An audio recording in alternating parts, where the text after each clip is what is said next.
Sabe aquela força meio invisível que parece moldar a tecnologia que a gente usa todo dia?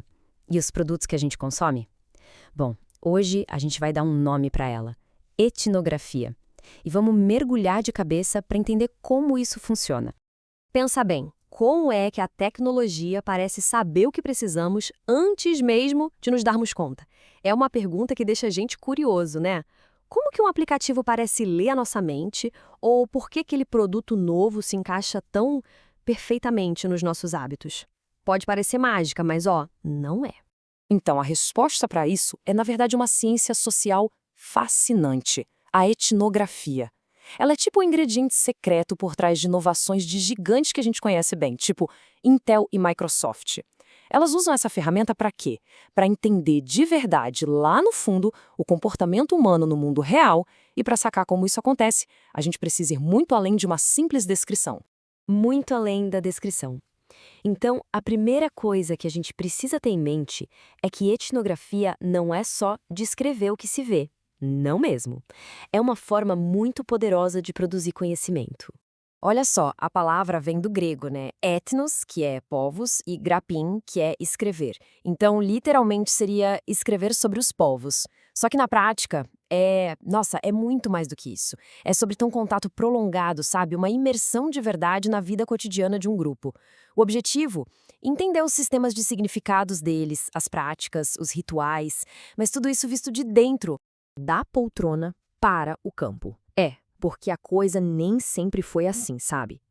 A jornada da etnografia é, na verdade, a história de uma baita revolução. Há de sair da teoria, lá da poltrona confortável, e ir para a prática, para a imersão total.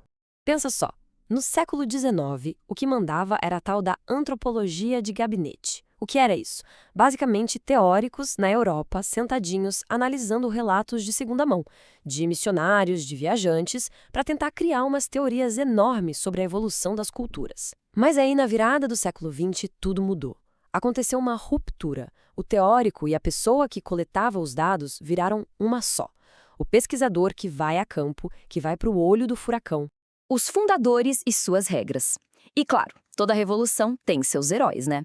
Aqui, dois nomes são chave para a gente entender como a etnografia moderna foi de fato estabelecida: Bronisław Malinowski e Franz Boas.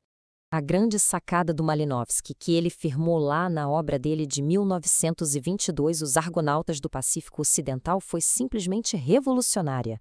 A ideia era, para entender uma cultura, é preciso parar de tratá-la como se fosse um bicho no microscópio e, em vez disso, começar a viver dentro dela. Foi ele que estabeleceu o princípio da observação participante, que é até hoje o coração da etnografia.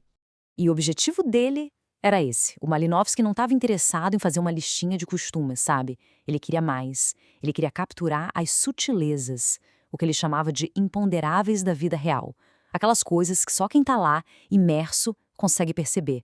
O grande desafio era esse: conseguir entender o mundo a partir do ponto de vista de quem realmente vivia aquilo. Enquanto isso, lá do outro lado do Atlântico, nos Estados Unidos, o Franz Boas estava travando outra batalha. Ele trouxe uma ideia que mudou o jogo, o conceito de relativismo cultural. Isso era basicamente uma crítica direta àquela ideia antiga de que existiam culturas superiores e outras inferiores. A ideia central do Boazar, que ficou conhecida como particularismo histórico, é até que bem simples de entender. Ele dizia que cada cultura é o resultado de uma história única, particular.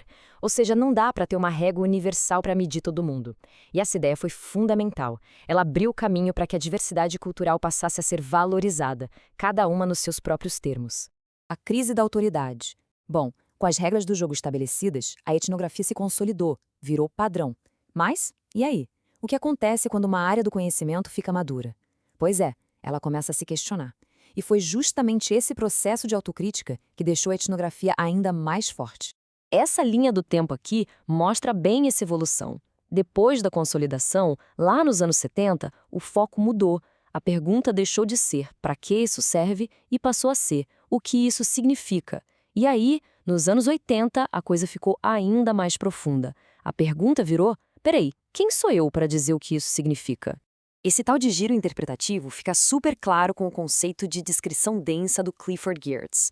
Para ele, a cultura é como se fosse uma teia de significados. Então, o trabalho do etnógrafo não é só descrever uma pescadela, por exemplo. É muito mais. É entender, isso foi um tique nervoso? Foi um sinal combinado? Foi uma piada? Cada ação tem várias camadas. É quase como decifrar um texto bem complexo. Depois veio o giro reflexivo, que basicamente virou a câmera, ou a lente, para o próprio pesquisador. A galera começou a sacar que a etnografia é uma construção e que ela é, claro, influenciada por quem está escrevendo. Então, reconhecer e deixar claro qual é o seu próprio lugar no mundo, a sua própria perspectiva, virou uma parte essencial do método. A etnografia hoje e amanhã. E tudo isso, claro, nos traz até os dias de hoje, porque etnografia não é uma coisa que ficou lá no passado empoeirada. Pelo contrário, ela se adaptou e continua evoluindo para ajudar a gente a entender esse nosso mundo, que está cada vez mais complexo e conectado. Hoje em dia, as fronteiras da etnografia se expandiram demais. Por exemplo, a gente tem a etnografia multissituada, que não fica parada num lugar só, ela segue pessoas, objetos, ideias pelo mundo todo. Temos a etnografia digital, que também chamam de netnografia, que mergulha fundo nas comunidades online, onde, vamos combinar, a gente passa um bom tempo. E tem também a etnografia visual, que usa fotos e vídeos não só como um registro, mas como uma ferramenta de análise mesmo. E aqui, olha só, a gente fecha o círculo e volta para o começo da nossa conversa. Aquele poder de entender os imponderáveis da vida real saiu dos muros da academia e hoje é um motor de inovação.